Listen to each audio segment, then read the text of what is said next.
இருந்தீங்க. ஆமாங்க ஐயா. அது சரியா புரியல. சரி போன்ல கேட்டுப்போம் அப்படின்னு சொல்லிட்டு அதான் அந்த இது சொன்னீங்கல்ல, நம்மள நாம தெரிஞ்சுக்கணும் அப்படின்ட்டு.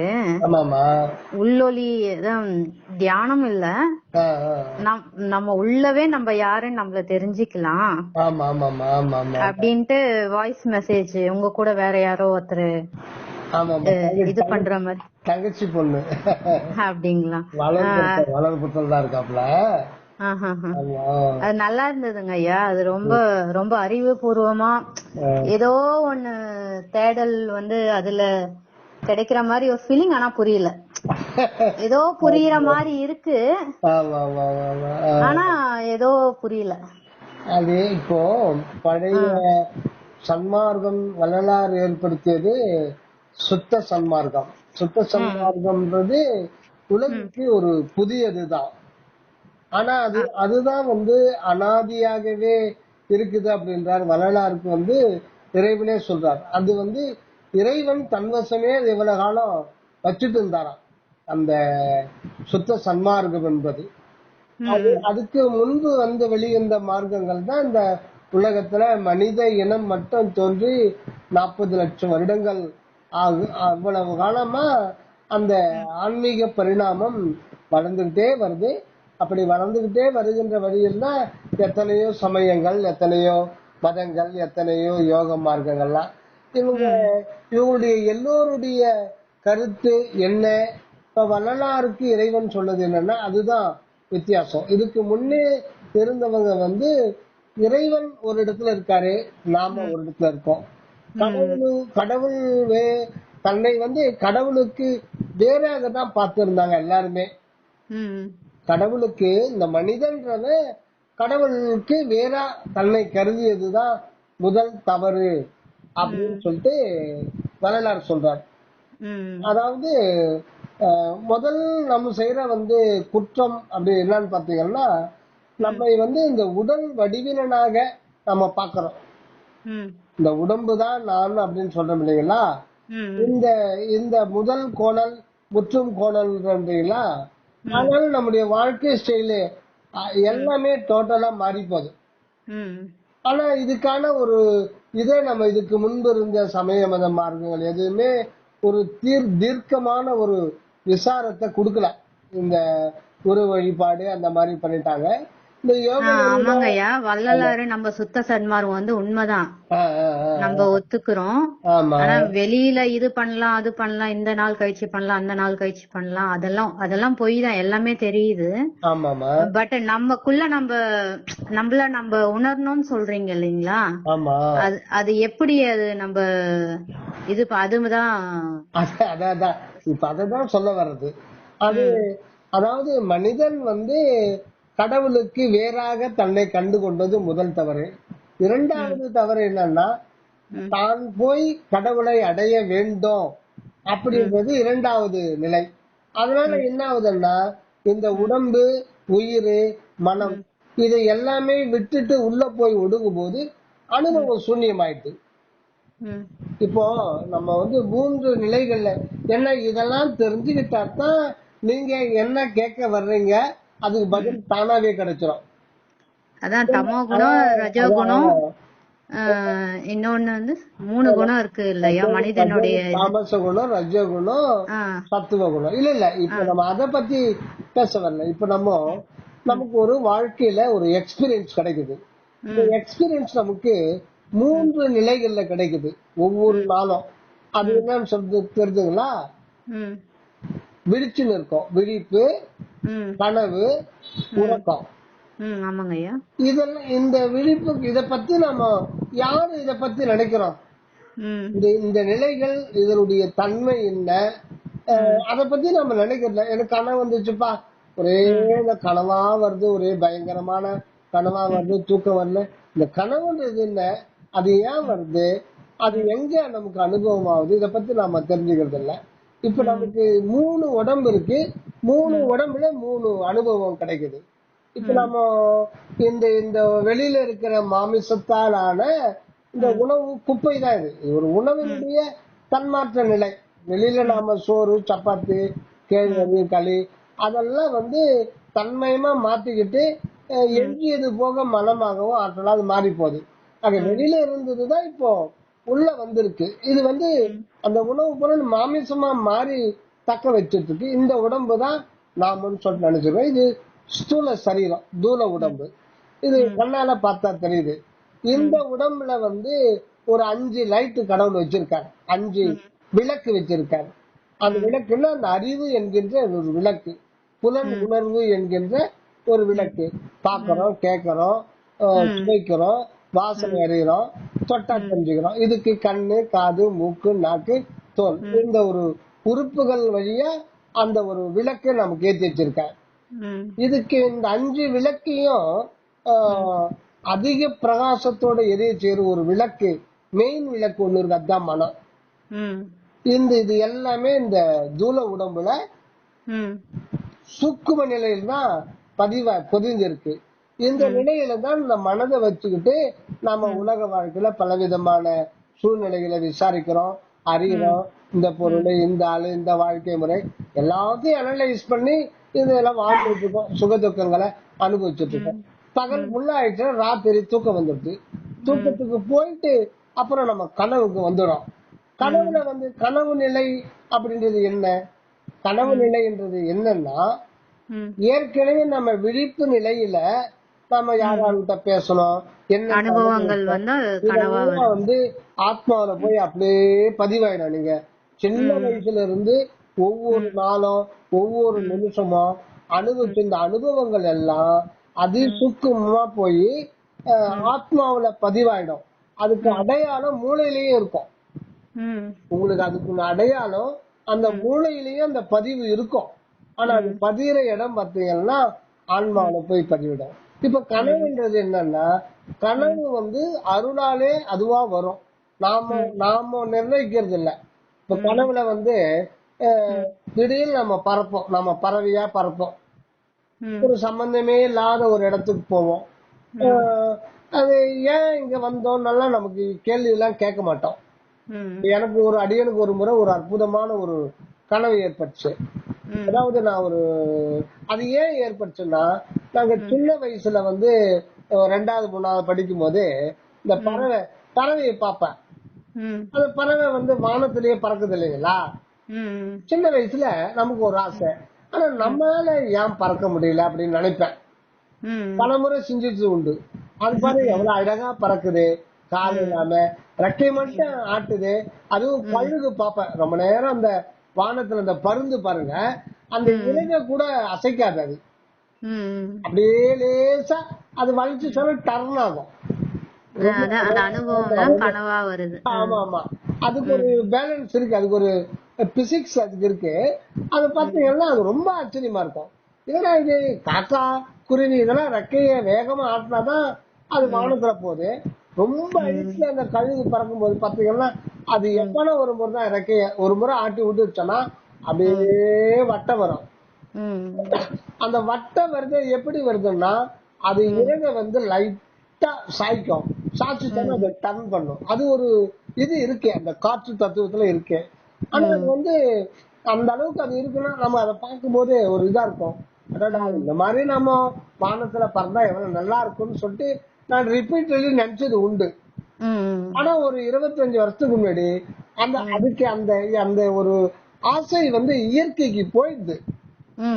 அந்த இயற்கை நம்ம எதை நினைச்சாலும் எதை வேண்டனாலும் மறுத்தாலும் இயற்கைக்கு போயிடும். நம்ம கோயிலுக்கு போய் கடவுள்கிட்ட வேண்டனே கிடையாது. உங்களுக்கு உண்மை தேவைன்னு ஒண்ணு இருந்ததுன்னா அது இயற்கை ஆட்டோமேட்டிக்கா அந்த மனசுல இருந்து. ஆமாங்க ஐயா, எனக்கு இப்போ ஒரு பெரிய குரு கொடுத்திருக்காங்க. சரிம்மா.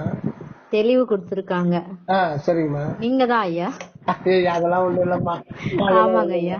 இல்ல அதெல்லாம் ஒண்ணு, நமக்கு தெரிஞ்ச விஷயத்த ஷேர் பண்ணிக்கலாம். அப்போ ஏதோ சொல்ல வந்தேன். அந்த இது பதிந்துருங்க. எனக்கு ஒரு 25 வருஷம் ஒரு கனவு அந்த கனவுல இது ஏன் இப்படி இந்த சட்டத்திட்டம்லாம் எல்லாமே மாறி போயிடும். அப்ப அந்த ஆசிரியஸ் அப்படியே அக்செப்ட் பண்ணிப்போம்.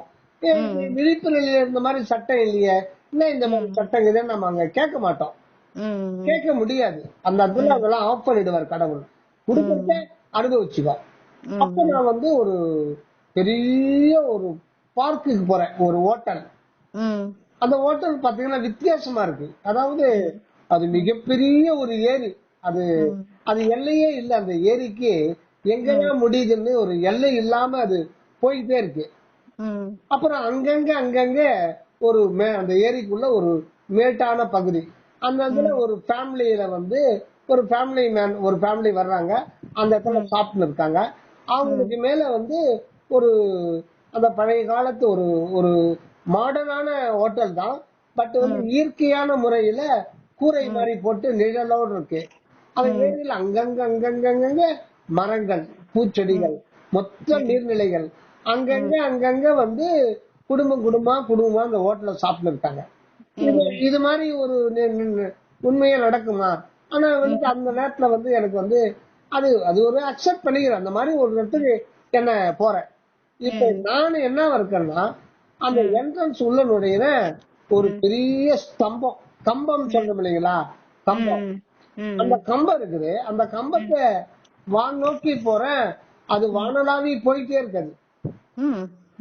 அப்ப ஏன் எதுக்குன்னு என்னன்னா அதிசயப்படுறத பார்த்து ஒரு அதிசயமா இருக்கு. அது ஒரு 10-12 உயரம் கூட இருக்கலாம். ஆனா நிமிர்ந்து பாக்குற அது எங்கேயுமே முடியல. அது வானத்துல போயிட்டே இருக்கு. அந்த மாதிரி ஒரு ஹோட்டல். இது என்ன நியதிக்கு மாறுபட்டிருக்கு? அந்த கேள்வி அங்க வராது. அப்புறம் நான் என்னன்றேன், நான் ஒரு பறவையா அப்படியே பறக்கிறேன். எப்படி பறக்கிறேன்னா, அது ஏன் எப்படி என்னால பறக்க முடியுதுன்னு கேட்கல. பறந்து போறேன். எப்படின்னா தாழ்வா அப்படியே கையை மட்டும் ஆசிக்கிட்டு அப்படியே அந்த இது மாதிரி பருந்து மாதிரி போயிட்டே இருக்கேன். அப்படியே தாழ்வா போயிட்டு விசிட் பண்ணிட்டே போறேன். எனக்கு ஒரு ஆனந்தம். அங்க பாத்தீங்கன்னா சாயங்காலம் ஒரு 6 மணி மாதிரி தான் இருக்கு. சூரியன் மறையிற நேரமா இருக்கு. அந்த அது அந்த ஹோட்டல்னா அது ஏரி தான். முழுக்க மிகப்பெரிய ஏரி. அது கரையே இல்லாத மாதிரி போயிட்டே இருக்கு. அப்படியே நான் போயிட்டே இருக்கேன். 25 வயசுல வந்ததுங்களா அந்த கனவு? இது ஒரு 25 வருஷத்துக்கு முன்னாடி வந்தது. எனக்கு ஒரு 31 வயசுல வந்தது. ஆனா அது ரொம்ப நேரம் நீடிச்சது. எனக்கு ஒரே ஆனந்தம். நான் வந்து புலன் இன்பத்தை இது பண்ணல, வெறும் கண்காட்சி தான். ஆனா நான் பறந்து போறேன். அது வந்து எனக்கு இயற்கையா இயல்பாதான் தெரியுது. சில பல கனவுகள் மறந்து போயிடும். ஆனா அது வந்து ரொம்ப இன்பமா இருந்தது அந்த கனவு. அது இப்பவும் அதை நினைச்சோம்னா அதா இருக்கு. எதுக்கு சொல்றேன்னா, இதெல்லாம் ஒரு கலவை அனுபவம். கனவு என்பது ஒரு கலவை அனுபவம். பழைய பதிவுகள், பழைய விருப்பங்கள், எதிர்பார்ப்புகள் இதெல்லாம் சேர்ந்து ஒரு கனவா வந்து நமக்கு ஆண்டவர் கனவுலயும் சரி விழிப்பு நிலையும் சரி என்னென்ன சூழ்நிலை வரணுமோ அதை அவரு தான் முடிவு பண்ணி நமக்கு அனுப்புறாரு. அதனால எந்த ஒரு சூழ்நிலையுமே வெறுப்பு இல்லாம அதை ஏத்துக்கணும் அப்படின்னு சொல்றாரு. அது எப்படின்னா, அழிக்கப்பட்ட சூழ்நிலையில் வாழ்ந்து வருவாயாக, அழிக்கப்பட்ட சூழ்நிலையில் வாழ்ந்து வருவாயாக. ஏன்னா நமக்கு எந்த நாம விரும்பின சூழ்நிலையோ அல்லது விரும்பாத சூழ்நிலையோ ரெண்டுமே வந்து நமக்கு தேவைப்படுது ஆன்மாவுக்கு. என் ஆன்மா வந்து அகம் திரும்பணும். அதுதான் ஆண்டவருடைய இலக்கே. அதுதான் இந்த ஆன்மாவை அகம் திரும்ப வச்சு அந்த அகநிலையில தான் நித்திய வாழ்வு இருக்கு. அந்த அந்த வாழ்வு என்பது அதை பத்தி சொல்லவே முடியாது. அதுதான் வள்ளல் பெருமான் ஒரு பாடல சொல்லுவார், பாதி இரவில் எழுந்தருளி பாவியேனை எழுப்பி அருள் ஜோதி அளித்து என் உள்ளகத்தே சூழ்ந்து கலந்து துலங்குகின்றாய் நீதி நடம் செய் பேர் இன்பநிதி, பேர் இன்பநிதி நான் பெற்ற நெடும் பேற்றை ஓதி முடியாது. எத்தனை யுகங்கள் போன சொல்லிட்டே இருந்தாலும் அந்த பேரு முடியவே முடியாது. அவ்வளவு பெரிய பேற்றை எனக்கு கொடுத்திருக்க. அப்புறம் வரம் கேட்கிறார், என் போல் உலகம் பெறுதல் வேண்டுதானே. எனக்கு எப்படி அந்த ஓதி முடியாத அந்த எல்லையற்ற பேரின்ப நிதி எக்காலம் அது வந்து கழிஞ்சு ஒழிஞ்சு போகாது. அது எனக்கு கொடுத்துல இந்த உலகம் இருக்கிற எல்லாருக்கும் நீ கொடுப்பா அப்படின்னு வேண்டார். இப்போ அந்த கனவு நிலையில வந்து கனவு நிலைன்றது எல்லாம் அனுபவிக்கிறோம்னா நாம வந்து சூக்கும உடம்புல தான் அனுபவிக்கிறோம். ஆனா நம்ம அதை பத்தி ஒன்னும் தெரியாம இருக்கமே. 3 உடல் இல்லையா? சூல சரீரம், சுக்கும சரீரம், காரண சரீரம். இது 3 சேர்ந்தாதான் ஒரு மனிதனா வர முடியும். இதுல எது ஒண்ணு ஆன்மான்றது இல்லாம போகாது. ஆனா இந்த சூக்கும சரீரமும் தூல சரீரமும் இல்லைன்னா ஆன்மா இருக்குது நமக்கே தெரியாது. அது இருக்கும், பட் அது வந்து கடவுள்தான் அவருடைய வசம் வச்சிட்டு இருப்பார். அதனால நம்முடைய இருப்பு நாமே அறிய முடியாதபடி சூன்ய நிலை, மகா சூன்ய நிலை, ஒண்ணுமே தெரியும், அந்த நிலைக்கு போயிடுவோம். இப்ப கனவு நிலையில நாம அனுபவிக்கிறது சூக்கும தேகம். நம்ம இங்க 10 இருப்போம், நான் எப்படி பறந்து அந்த ஏரிக்கு போறேன்? திடீர்னு நீங்க அரக்கோணத்துல இருக்கீங்க, நீங்க எப்படி நாங்க வீட்டுக்கு போறீங்க? கனவுல அம்மா அப்பா பார்த்து வருவீங்க, போயிட்டு வர்றீங்க இல்லையா? அப்ப அது கனவுல, அது கனவு உலகம். அந்த உலகமே தனி உலகம். அங்க புதிய புதிய நம்ம எதிர்பார்க்காததான் வரும் எல்லாமே. அது ஒரு அனுபவம். அதாவது கனவு அவசியமானா கண்டிப்பா அவசியம். குழந்தைங்களுக்கு அதிகமா கனவு வரும். இந்த கனவு வரத்தான் உங்களுக்கு வந்து கனவுல வந்து விரும்பத்தக்கது வரும், விரும்பத்தகாது வரும், பயப்படுறது. எனக்கும் முன்னாடி எல்லாம் வரும் ஐயா. இப்போ வந்து மனசு அமைதி ஆயிடுச்சு. இப்ப வந்து கனவு வரக்கூடாது. அதாவது ஆன்மா வரல ஐயா, இப்பெல்லாம் வர்றது கிடையாது. கரெக்ட். அது வந்து பக்குவப்பட்டிருக்குன்னு அர்த்தம். இப்பெல்லாம் வந்து அமைதியா இருக்கு, மனசு அலையும் மோதுறது கிடையாது. அருமை. எதுவுமே நிரந்தரம் கிடையாது லைஃப். எதுவா இருந்தாலும் எக்ஸ்பெக்ட் பண்ணிக்கணும். Very good. அந்த மாதிரி இப்போ நிறைய வர்றது இல்ல. ஆமா, அந்த கனவு இல்லைன்னா உங்களுக்கு அறிவினுடைய வளர்ச்சியே உண்டாகாது. குழந்தைகளுக்கு அதிகமா வரும் கனவு. அந்த கனவு வரதான் நமக்கே தெரியாது, உள்ள வந்து அறிவு வந்து மன அறிவு வந்து வளர்ந்துட்டே இருக்கும். குறிப்பிட்ட அளவு அது வந்து ஆன்மீகத்துல வளர்ந்துச்சுன்னா, வரலாறு சொல்றாரு, இரவு 12 மணிக்கு படுத்து விடிய காலம் 3 மணிக்கு எழுந்துக்கணும். 3 மணி அது மட்டும் என்னால பண்ண முடியல ஐயா. நானும் 4 மணிக்கு எழுந்துக்கணும் நினைப்பேன். இல்ல அந்த மாதிரி பண்ண முடியாது. ஏன்னு கேக்குறீங்களா? அந்த மாதிரி பண்ணீங்கன்னா இப்ப வந்து வீட்டுக்கு வேலைக்கு போறவங்க இருக்காங்க இல்லைங்களா, அங்க என்ன பண்ண, வேலை செய்யற இடத்துல தூக்கம் வந்துடும். நீங்க வேலைக்கு போறவங்க அந்த மாதிரி ஃபாலோ பண்ணிட்டு அன்னைக்கு பண்ணலாம். கூட்டத்துல ட்ரெயின்ல ஓரமா நிக்கிற மாதிரி இருக்கு, அங்க தூக்கத்துல என்ன பண்ண முடியும்? கீழே தான் விழ முடியும். ஆமா, இப்போ ஆபீஸ்ல நிறைய ஒர்க் இருக்கும், ஃபைல் பார்க்கும்போது தூக்கம் வரும். அப்படி பண்ணக்கூடாது.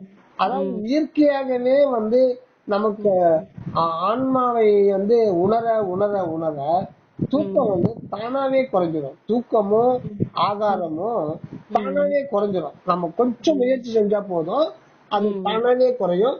அப்படிதான் குறையணும்.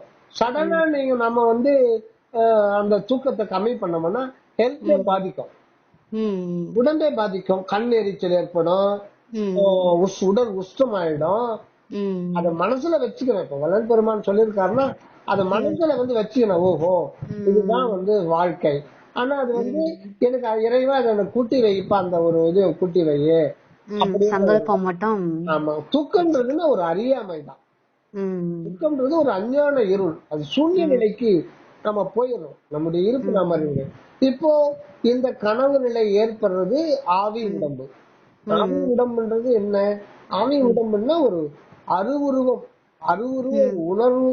அந்த உணர்வே வடிவமா இருக்கும். அதுதான் உணர்வே ஒரு வடிவத்தில் இருக்கும். அந்த வடிவத்துல பதிந்த பௌதிக அணுக்கள் தான் நமக்கு அந்த ஒரு கிளாரிட்டி உருவமா நமக்கு தெரியுது.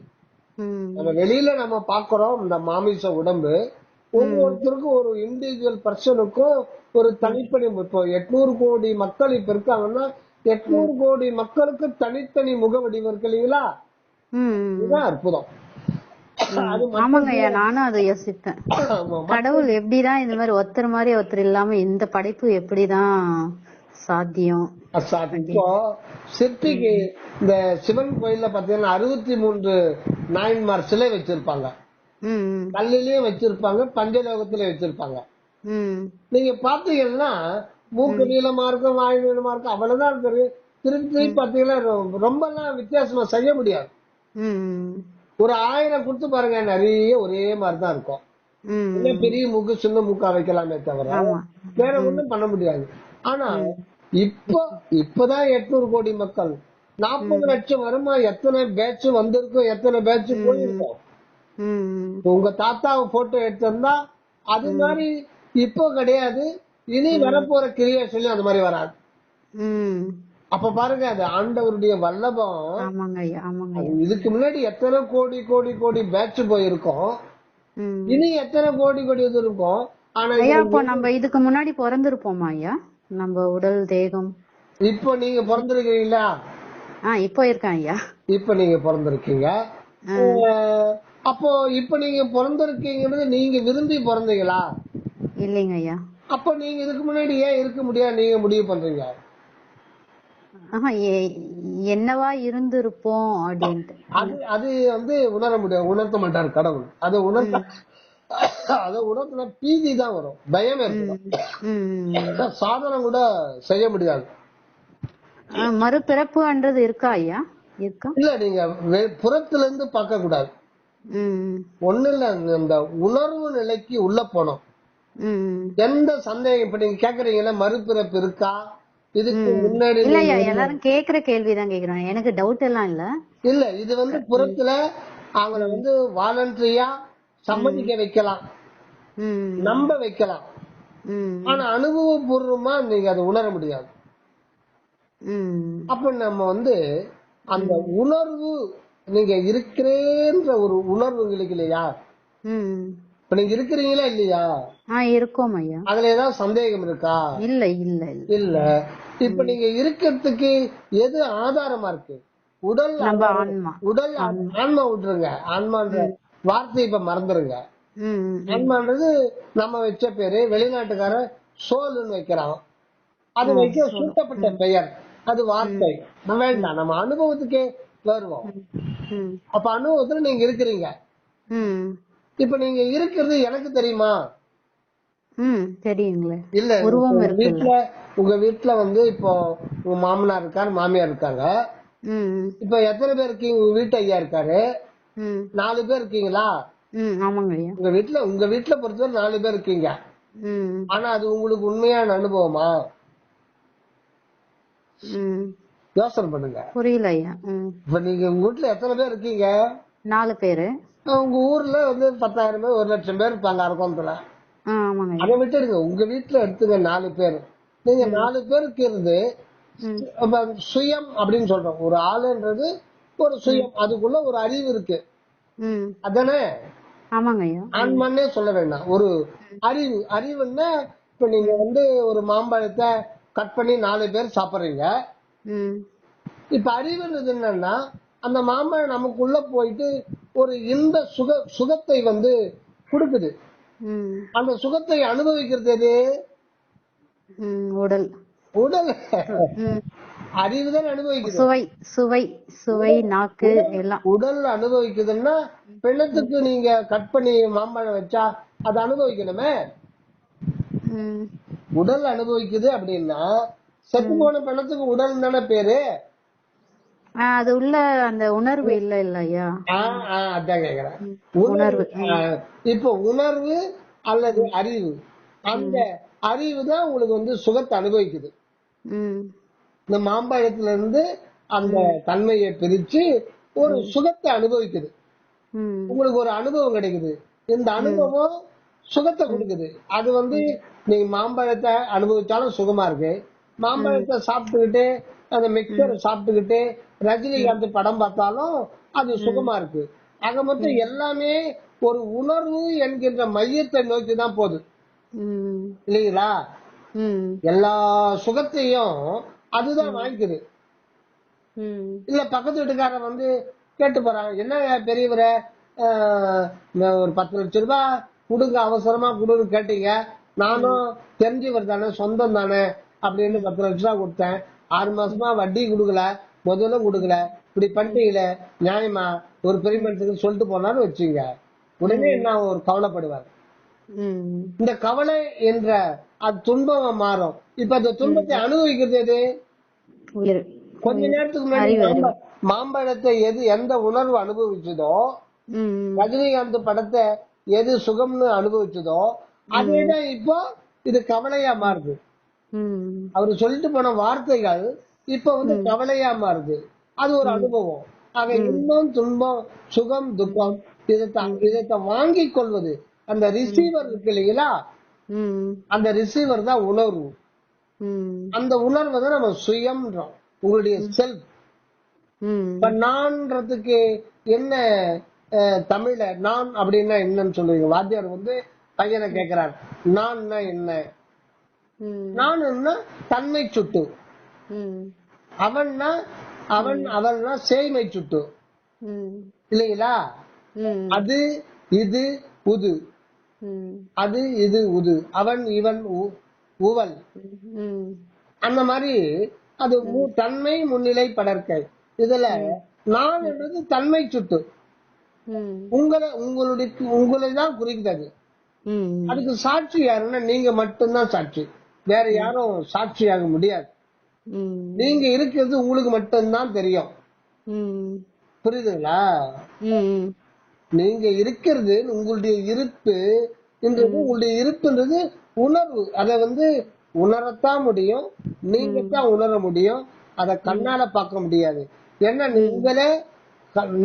நீங்களே கண்ணால பார்க்க முடியாது. ஏன்னா கண்ணால காட்டக்கூடியது அல்ல அந்த அறிவுன்றது. அறிவுன்றது ஒரு ஆகாயம். நம்ம எப்படி வெளியில ஒரு ஆகாயத்தை பாக்குறோமோ, எல்லையற்ற ஒரு ஆகாயம், அது பவுண்ட்லெஸ் ஸ்பேஸ், அதே மாதிரி ஆகாயம். ஆனா உள்ள இருக்கிற ஆகாயம் ஒரு புள்ளி ஆகாயம், அனுத்துவமான ஆகாயம். அதுக்கு பேரு அகவானம். அகவானம் அதுதான் அறிவு என்கின்ற ஒரு ஆகாயம்.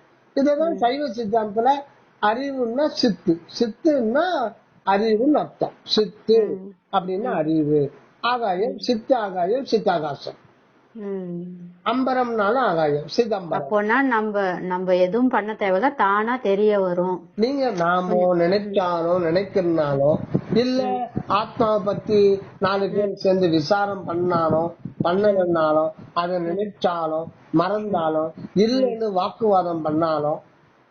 ஒருத்தர் சொல்றாரு, ஒரு அது பேர் சொல்ல விரும்பல, அவர் சொல்றாரு, எல்லாம் ஆத்மா ஆத்மான்னு சொல்லிட்டு ஆன்மீகம் சொல்லிட்டு காபி வேஸ்ட் சுட்டு அலைகிறாங்க. இவங்களை பார்த்தா எனக்கு என்ன தோணுதுன்னு அவர் கருத்து சொல்றாரு. கண்ணில்லாத கருப்பு பூனை விளக்கு இல்லாத ஒரு இருட்டறையில இல்லாத பொருளை தேடிக்கிட்டு இருக்கிற மாதிரி இவங்க இல்லாத ஒரு பொருள் ஆத்மான் அவரு கருத்தை சொல்றாரு. அவர் கருத்தை சொல்லிடுறாரு. அப்ப ஆன்மா. ஆனா அவரையே உனக்கு அறிவு இருக்கான்னு கேட்டு பாருங்க, கோபம் இல்ல. அவங்க அறிவைத்தான் அவங்க ஆன்மான்னு சொல்றாங்க, அறிவைத்தான் சித்துன்றாங்க. சித்து ஆகாசம், சித்தாகாசம், அறிவு ஆகாயம். ஆக இந்த அறிவு ஆகாயத்தை தான் நம்ம நான் நான் நான் சொல்றோம்.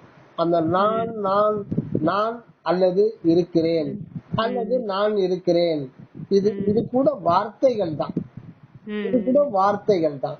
ஆனா அந்த நான் இருக்கிறேன்ற ஒரு உணர்வுமையும், அந்த உணர்வுக்கு அப்படியே நீங்க உள்ள லயித்து அதை நோக்கி அதோடைய ஜஸ்ட் உள்ள நின்று உள்நோக்கி அதை பார்த்தீங்கன்னா நாம அதை மறுத்து இப்ப அவர் சொன்னார் இல்லைங்களா, இல்லை அதுக்கெல்லாம் ஒண்ணு இல்லைன்னு வாதிட்ட போது கூட அவர் சொன்னவர் கூட அந்த அறிவு ஆகாயமாத்தான் இருக்கார். நாம நினைத்தாலும் நினைக்கலாலும் மறந்தாலும் கூட அது அந்த நிலையில விட்டு நம்ம வரவே முடியாது. அந்த நிலையில இருந்துகிட்டு தான் நம்மையே அறியாம இருக்கிறோம். அதுதான் தன்னை அறிய தனக்கு ஒரு கேடு இல்லை. கேடுன்னா அழிவு, மரணத்தை தான் சொல்றாரு. தன்னை அறிய தனக்கு ஒரு கேடு இல்லை. கேடுன்னா அழிவு, கெடுவான் கேடு நினைப்பான். கேடுன்னா முடிவான ஒரு பொருள், அழிவுன்னு அர்த்தம். கெட்டு போக அப்படின்னா அழிந்து போறது, இறப்பு இறப்பு. அத வந்து தன்னை அறிந்தவனுக்கு இறப்பு இல்லை, மரணம் இல்லை. மரணம் இல்லாத ஒரு நிலை புதியதாக பெற்றுக் கொள்வது இல்லை. மரணமில்லா பெருவாழ்வு என்பது அதுதான் நம்முடைய இயற்கை. ஆக நம்ம மரணம் அடைய முடியாது. நாம் என்றும் உள்ளவர்கள். அந்த உணர்வை நோக்கி அப்படியே சைலண்டா இருந்து அந்த இருக்கிறேன் அப்படின்ற அந்த உணர்வு நம்ம ஆல்ரெடி அதுவாதான் இருக்கிறோம். ஜஸ்ட் மனதனுடைய ஆற்றலை அந்த இடத்துல குவிக்கும் போது, எந்த இடத்துல நீங்க இந்த இருக்கிறேன்ற உணர்வு எங்கிருந்து புறப்படுது, எங்கிருந்து இருக்குதுன்னு உங்களை நீங்களே அங்கிருந்து பார்க்கணும். அதுக்கு இடம் தான் புருவ மத்தி. புருவ மத்திக்கு ஆரம்பத்துல அந்த புருவ மத்தி பொட்டு வைக்கிற இடத்துல ஒரு தென்னங்குச்சி, ஒரு இன்ச்சு தென்னங்குச்சி, நல்ல சுத்தமான தென்னங்குச்சி, ஒரு 5-6 முறை ஒரு அழுத்தம் கொடுங்க. அழுத்தம் கொடுத்துட்டு அதை கீழே வச்சுட்டு அந்த இடத்துக்கு உள்ள ஒரு புருவ மத்திக்குள்ள ஒரு 1.5 இன்ச்சுக்கு உள்ள ஒரு ஜோதியை நினைக்குங்க. ஒரு தீப வடிவுல அந்த உள்ளொளி இருக்கிறதாகவும் நினைக்கிறேன். ஆனா அது சாதாரணமா நான் நினைக்கிற வெளியில பாக்குற தீபம் கிடையாது. அது அகண்ட அன்பு, அகண்ட அன்பும் எல்லையற்ற கருணையும் உடையதுதான் அந்த தீபம். இது கூட ஒரு இமேஜினேஷன் தான். இது ஒரு 10 நிமிஷம் பண்ணா போதும். அடுத்தது அதுக்கு முன்னாடி விளக்கை ஏற்றி வச்சு விளக்கை பார்த்துட்டு அற்பெருஞ்சோதி அற்பெருஞ்சோதி தனிப்பெருங்கல் அற்பெருஞ்சோதி ஒரு 3 நிமிடம் இல்ல 5 நிமிடம் சொன்னா போதும். அதுக்கப்புறம் புருவ மத்திக்கு உள்ள அந்த தீபத்தை அப்படியே ஏற்றி வைக்கிறோம். 3வது ஸ்டெப் தான் ரொம்ப முக்கியமானது. அதுதான் நீங்க அந்த இடத்துலதான் முக்கியமா நம்ம ஜாக்கிரதையா கவனமா விசாரம் செய்து வரணும். இதுதான் வள்ளலார் கடைசியில வேட்டுக்குப்பத்துல சொல்றாங்க.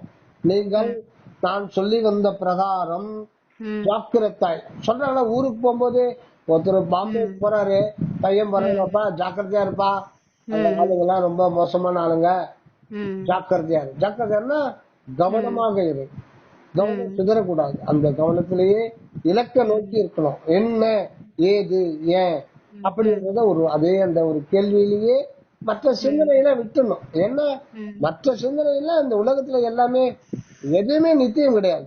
அப்ப நித்தியமான நாம அனித்தியமான ஒன்றை எதிர்பார்க்க தேவையே இல்லை. இப்ப இருக்கிற சூழ்நிலை எப்படியாவது இருந்துட்டு போறோம். ஏன்னா அது நம்முடையது கிடையாது. இந்த மாதிரி கோடி கோடி கோடி சூழ்நிலைகள் வந்தன, இருந்தன, நீங்கின. எல்லாமே கடவுள் சித்த பிரகாரம் தான் நடந்துகிட்டே இருக்கு. எல்லாமே எதுக்குன்னா நம்மள அவர் தன்னிலையில வைக்கிறதுக்காக தான். நம்மை அவர் தானாக்கி வாழ வைக்கிறார். அந்த ஒரு நிலைக்காக தான் எல்லா சூழ்நிலையும் வகுக்கப்பட்டு வருவிக்கப்பட்டு அனுபவிக்கப்படு நம்ம செய்கின்றார் இறைவன் அந்த உள்ளொளி. ஆக 3வது ஸ்டெப்ல இந்த இமேஜினேஷனு கண்ணு மனம் சம்பந்தப்படக்கூடாது. இப்ப 2வது ஸ்டெப்ல மனம் சம்பந்தப்படுது. ஆனா அந்த மனதால இறைவனுடைய சர்வ வல்லபத்தையும் அவருடைய அனாதிகாலமா இருக்கிற ஒரு அற்புதத்தையும் நினைந்து நினைந்து நினைந்து உருக்க நிலை கொண்டு வரணும். இறைவன் எப்படி அவரால அந்த ஆரம்பம்ன்ற ஒன்று இல்லாம எப்படி அவரால் என்றுமே இருக்க முடியுது? இந்த ஒரு விஷயத்தை நினைச்சாலே மனம் உருக ஆரம்பிக்கும். ஏன்னா நம்ம பாக்குறது எல்லாமே முதல் முடிவு. நம்ம எல்லாம் பாக்குறோம். டெய்லி இந்த ஊர்ல அரக்கோணத்துல டெய்லி 2 பேரும் 3 பேரும் செத்துக்கிட்டு தான் இருக்காங்க. ஆஸ்பத்திரியில 10 குழந்தை பிறக்குது. எல்லாமே நம்ம பாக்குறது. முந்தைய இருந்த போஸ்ட் ஆபீஸ் இடிஞ்சு விழுந்துச்சு, வேலை பண்ணிட்டு இருக்காங்க. அந்த பக்கம் கலாசிரி கோயில கோபுரம் இடிஞ்சிச்சு, புதுசா கட்டுறாங்க. அது நம்ம பாக்குறது எல்லாமே. அந்த இடத்துல பார்த்தோம், முன்னால கிரவுண்டா இருந்தது, இப்ப பெரிய அபார்ட்மெண்ட் வந்துடுச்சு. பெரிய ஆலமரம் இருந்தது, அது பழுது விட்டு போச்சு. நம்ம பாக்குறது எல்லாமே ஒரு ஆரம்பம், கொஞ்ச நாள் இருக்குது, அப்புறம் முடியுது. இப்படியே நம்ம பார்த்துட்டோம். இது பார்த்து பார்த்து மனசுல பதிவாயிட்டால கடவுளுக்கு எப்போ தோன்றினார், கடவுள் எப்போது தோன்றினார் அப்படின்னு கேக்குறோம். அங்க முதல் அற்புதம், முதல் அதிசயம் என்னன்னா, என்றும் உள்ள ஒரு இயற்கையான ஒரு அற்புதம் எதுன்னா அதுதான் சத்தியம். அதுதான் அன்பு என்கின்ற ஒரு அகண்டமான இருப்பு. அதுதான், அது ஒண்ணுதான் இந்த உலகத்துல இருக்கு. அதுதான் ஆழமா, மிக மிக ஆழமா கருத்துல மனதுல பதிவு வைக்கணும். ஒரே ஒரு பொருள் தான் இந்த எல்லையற்ற பிரபஞ்சம் முழுதும் தானே முழுதும் வியாபித்து யாவுமாய் விளங்குது. இந்த உடம்பு, இந்த மனம், இந்த உயிர், எதிர்விந்தக்காரன் உடம்பு உயிர், அதுக்கு மொத்தமே அதுக்கு சொந்தம் தான். அதுதான் வள்ளல் பெருமான் சொல்லும் போது எல்லாம் வல்லான், எல்லாம் உடையான், எல்லாம் ஆனான். இந்த 3 கேரக்டரோட ஆண்டவர் விளங்குறார். ஒம்னிசென்ட், ஒம்னி பிரசன்ட் 3 சொல்லுவாங்க ஆங்கிலத்துல. ஒம்னி பொட்டன்ட், ஒம்னிசென்ட், இந்த 3 இது வரும். இந்த எல்லாம் வல்லான், எல்லாம் உடையான், எல்லாம் ஆனான். இந்த ஒரு நிலையில எங்கிருந்து நாம் கண்டுகொள்வது? ஏட்டிலிருந்து கண்டுகொள்வது மனசுல இதான். ஆனா நம்ம அனுபவபூர்வமா எப்படி கண்டுகொள்ள முடியும் அப்படின்னா, நம்ம அந்த இருத்தல், இருக்கிறேன்ற அந்த உணர்வு இருக்கு இல்லையா, அந்த உணர்வு வெளிக்கு உள்ள அது அனுத்துவமானது. அது எப்ப நுட்பமா போக போக போக போகத்தான் அந்த உணர்வுல இந்த ஸ்தூலத்தன்மையெல்லாம் விலகி விலகி விலகி கலந்து அது ஊசி நடு அப்படின்னு சொல்லுவாங்க. ஊசி நடு, முள்ளு முனை, அந்த மாதிரி ஒரு மிக மிக இன்னொன்னு வள்ளல் பெருமான் சொல்லுவாரு. அது நூலின் தரம், நெல்லிழை, அந்த அதாவது மிக மிக நுண்ணி ஒரு குண்டூசி நுனி இருக்குல்ல, குண்டூசி நுனியில கொசு கூட உட்கார முடியாது. ஆனா அந்த குண்டூசி நுனி பகுதியில 1,00,000 உணர்வுகளை உட்காரலாம். இது ஒரு உதாரணம். அப்ப அந்த அளவுக்கு உணர்வு நுட்பமாக ஆகத்தான் அந்த உணர்வுடைய உண்மையே வெளிப்படும். உண்மை வெளிப்படும். அப்பதான் அந்த அந்த அளவுக்கு நம்ம அந்த பயணிச்சுட்டே இருக்கணும். இது எல்லாமே நம் கரம் கொடுக்கப்பட்டிருக்கிறது, நம்முடைய வசம் ஒப்படைக்கப்பட்டிருக்கிறது. அதை விளக்கம் பெற்றுக்கொள்ள வேண்டியது விசாரம் என்கின்ற விளக்கை கொண்டு அந்த விளக்கை, நமக்குள்ள இருக்கிற விளக்கை நம்ம பிரகாசிக்க செய்ய வேண்டும். வேற வழியே கிடையாது. புறத்துல தீட்சை வாங்குறது, அந்த கோயிலுக்கு போறது, கோயிலுக்கு இந்த உருவ வழிபாடு பண்றது, இதெல்லாம் புற நெறிமுறைகள், புற வழிபாட்டு முறைகள். இதெல்லாம் எப்ப பற்றற விட்டுட்டு கண்ணையும் சிவமே பொருள் என கொள்ளுகின்றோமோ அப்பதான் நமக்கு அந்த நிலை கிடைக்கும், அறிவு தெளிவுபடும். ஆமா. அப்ப அந்த இருக்கிறே ஒண்ணு வேண்டாம், ரொம்ப ரொம்ப ரொம்ப சிம்பிளா சொல்றாங்க சொல்லலாம். அந்த உணர்வு, அதுதான் அருட்பிரகாச மாலை 4ஆம் திருமுறையில 47வது பாடல சொல்லுவார். உணர்வுக்கு உணர்வு தரும் இணையடிகள் வருங்க. அந்த உணர்வுக்கு உணர்வா இருக்காங்க. அப்ப நம்ம மாம்பழம் சாப்பிடுறோம், ஒரு சுகம் இருக்கு. அந்த ஹோட்டல்ல போய் மசாலா தோசை சாப்பிடுறோம், அந்த ஹோட்டல் ஆனந்த பவன்ல போய் சோலாபூரி சாப்பிடுறோம், அது ஒரு சுகமா இருக்கு. அங்க போய் அந்த கூல்ட்ரிங்க்ஸ் சாப்பிடுறோம், புதுசா ஒரு ஐஸ்கிரீம், அது ஒரு சுகமா இருக்கு. இன்னும் அந்த படத்துக்கு போனா நல்லா இருக்கு, இந்த படத்துக்கு. ஆக இது புலன் வழியில அது ஆயிரக்கணக்கான விதவிதமான இந்த இன்பங்கள் அவைலபிள் ஹியர். ஆனா இது எதுவுமே நிச்சயம் கிடையாது. இது எல்லாமே மாயை சம்பந்தப்பட்டது. இதுல உண்மை என்பது கிடையாது. ஏன்னா நம்ம அது ஒரு சுகத்தை அனுபவிக்கிறோம்னா அது வெளியில இருந்துதான் உள்ள போகுது. வெளியில இருந்து உள்ள போறது எல்லாமே உள்ள போகணும், பல்தாய் போயிடும். நம்ம அறிவே நம்ம சூழ்நிலை சந்தர்ப்பத்தை என்ன நடக்குதோ அதுதான் நம்ம அறிவுன்னு வேதாத்திரி மகரிஷி சொல்லியிருக்காரு. நம்ம அறிவே நம்மளுடைய சுற்றுச்சூழல், நம்ம என்ன என்ன இதுவோ அதுதான் நம்மளுடைய அறிவு. அதனால நீங்க கேட்டது எப்படி உள்ள போறது அப்படின்றீங்களா, அது புற நெறிகள் எப்படி உள்ள போறதுன்னா, அப்ப நாமளே முடிவு பண்ணீங்கன்னா நம்ம வெளியில தான் இருக்கிறோம், நம்ம உள்ள போனோம் அப்படின்னு தானே அர்த்தம். அப்ப நீங்க வெளியில இருக்கிறீங்க, வெளியில இருந்துக்குங்க. உள்ள ஒண்ணு இருக்குதுன்னா அது உள்ள இருக்கிறது அது இருந்துகிட்டோம், அது பாட்டுக்கு அது இருந்துட்டு போகுது, நீங்க பாட்டுக்கு நீங்க இருந்துட்டு போங்க, வேகமாகவே இருந்துட்டு போங்க, அப்படியே வாழ்ந்துட்டு போங்க. நீங்க ஏன் இங்க இருந்து ஏன் அங்க போனோம், தேவையில்லை. அதுதான் சுத்த சன்மார்க்கம். அதுதான் வள்ளலாருக்கு இறைவன் சொல்றார், மெய்யகத்தே நம்மை வைத்து விழித்திருக்கின்றாய் நீ வாழி, எக்காலும் மரணமில்ல. மெய்யகத்தே நம்மை வைத்து விழித்திருக்கின்றார். இந்த நம்மைன்றது அது பொது, அதுதான் அருள் உணர்வு.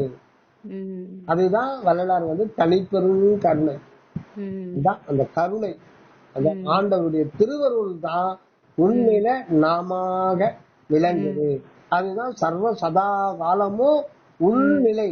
இந்த உள் இடம் என்ற இடத்துல உணர்வாக வெளிப்பட்டு அந்த உணர்வு கூட நான் நான் நான் என்ற வண்ணத்தில் விளங்குகிறது.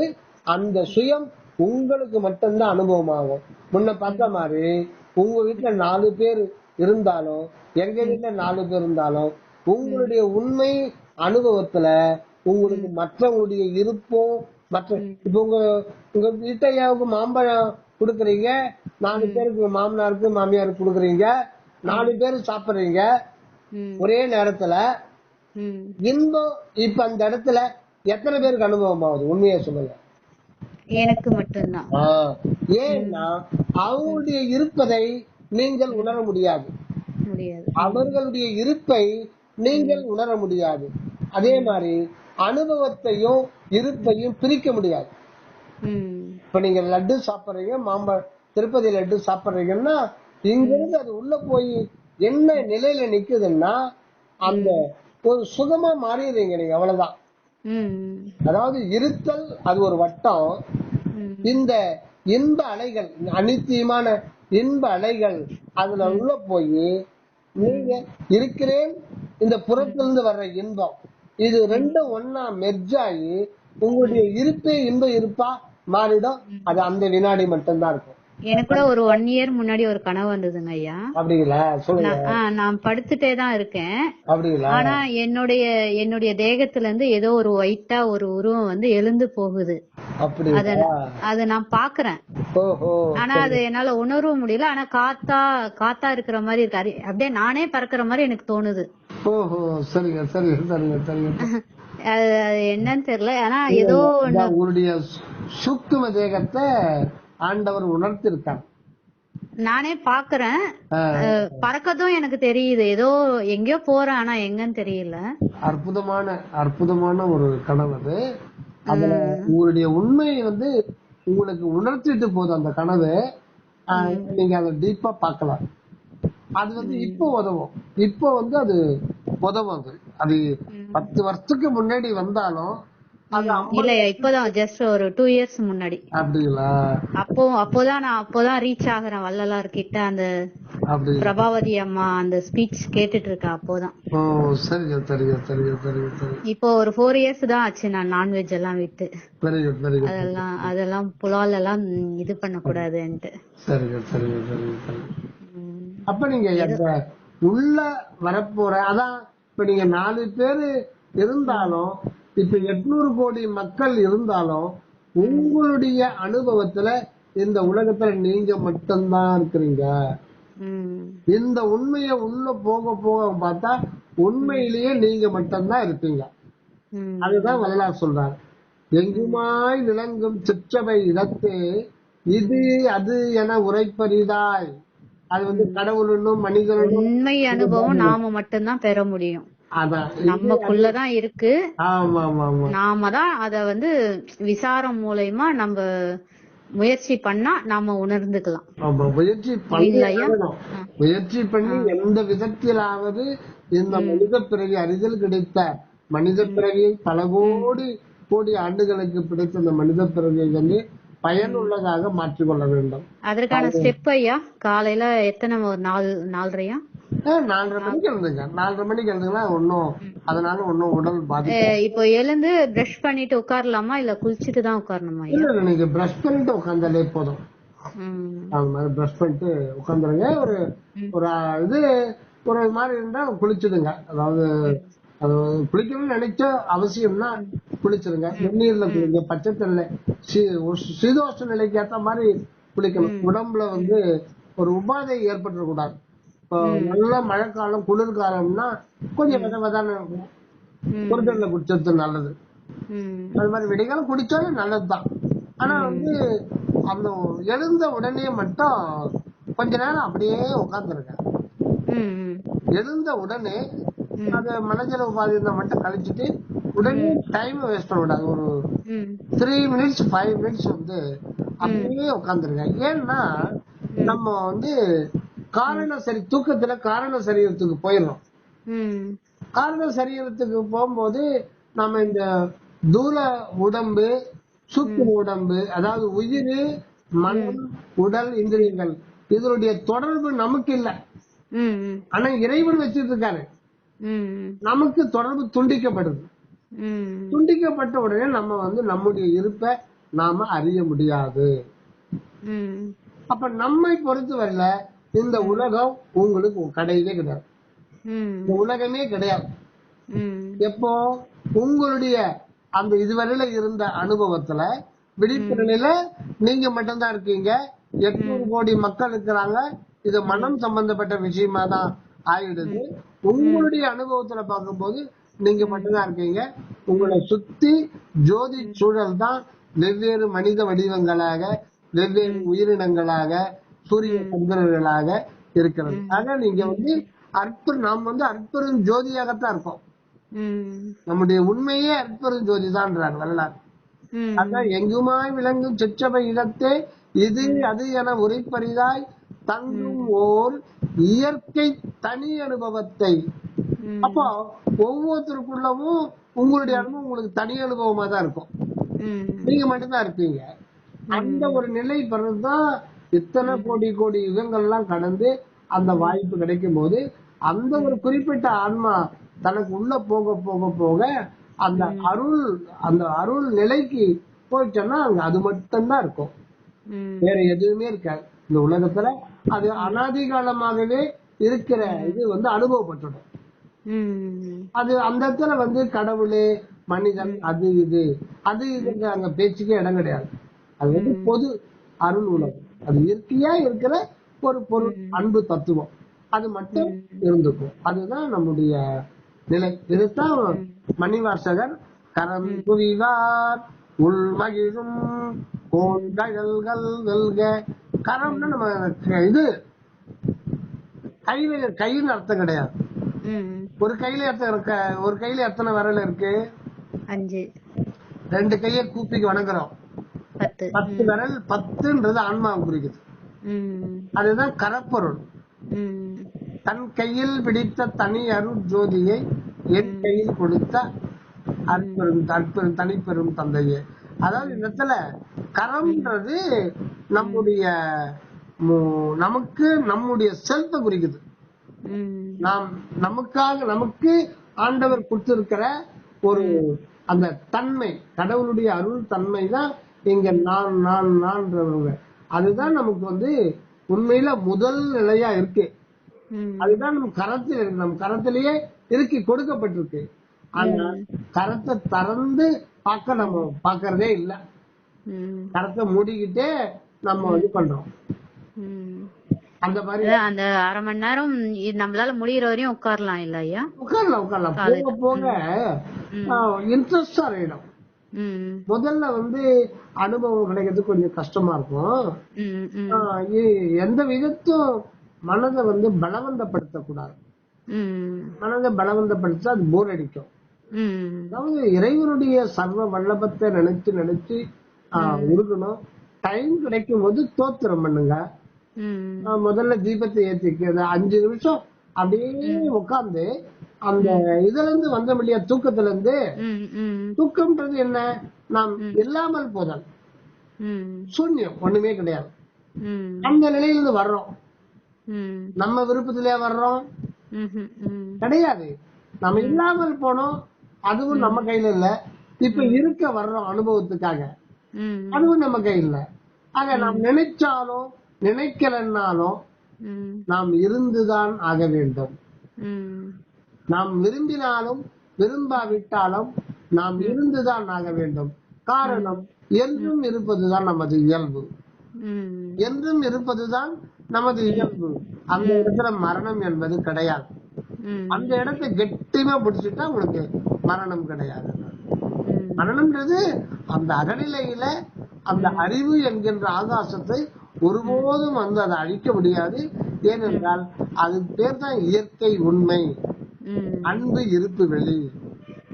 அன்பு என்கிறது ஒரு அனாதி காலமா இயற்கையாக உள்ள ஒரு அற்புதம் தான். நீங்க அந்த அற்புதம் தான் ஒவ்வொருத்தருமாவும் வெளியில பிரதிபலிச்சுட்டு இருக்கு.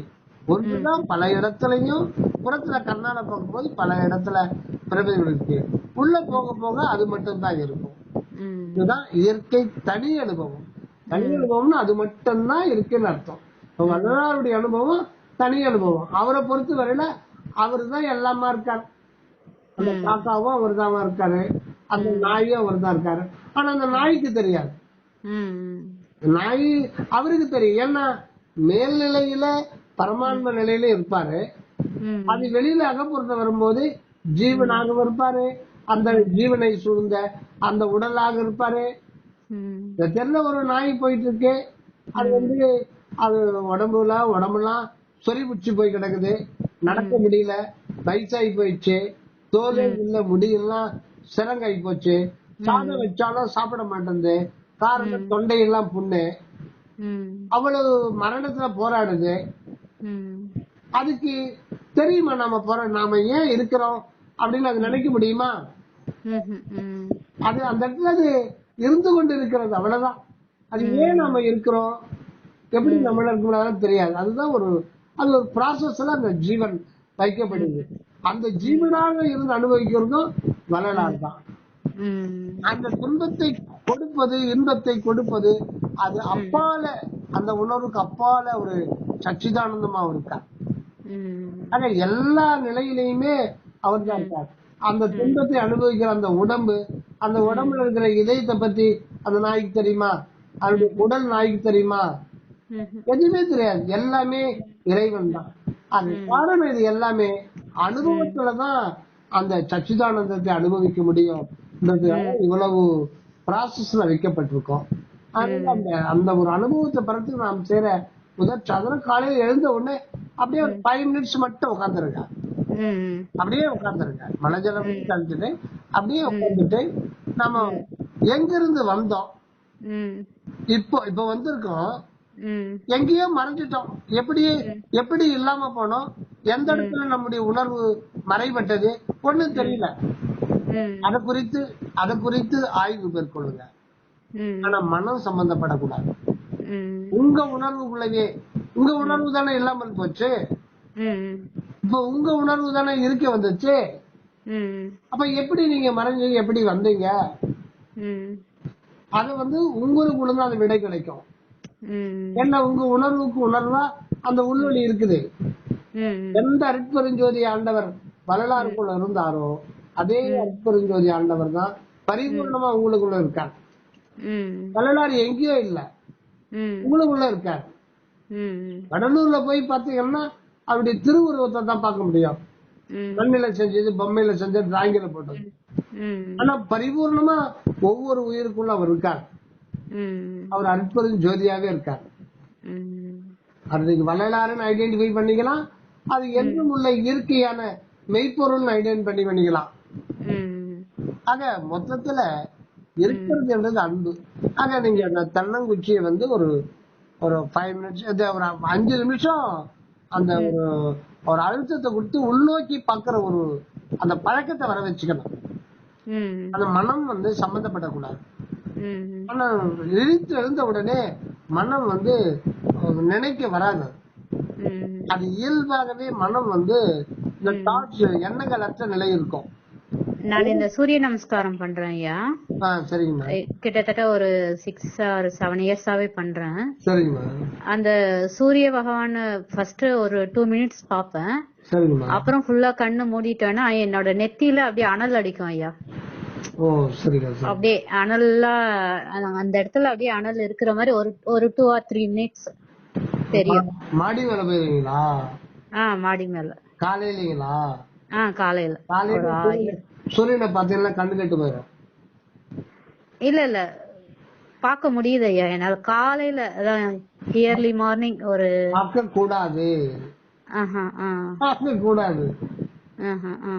நீங்க காலையில பாக்கறீங்கன்னா கண்ணு போயிடும். ஈவினிங் நேரத்துல பாக்கலாம், மறையும் போது. காலையில உச்சி வேலையில பார்க்கவே கூடாது, மறையும். ரொம்ப ஏர்லி மார்னிங் வருது பாருங்க, 5:45 ரெடிஷா இருக்கும் ஐயா. அப்ப பாக்கலாம். அதான் இயர்லி ஒரு இப்போ வந்து 6:15 அப்படி வருது. அப்ப பாக்கலாம்.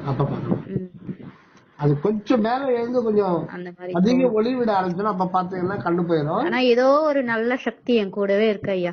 கண்டிப்பா இருக்கு, ஒவ்வொருத்தருக்குள்ள இருக்கு, கைட்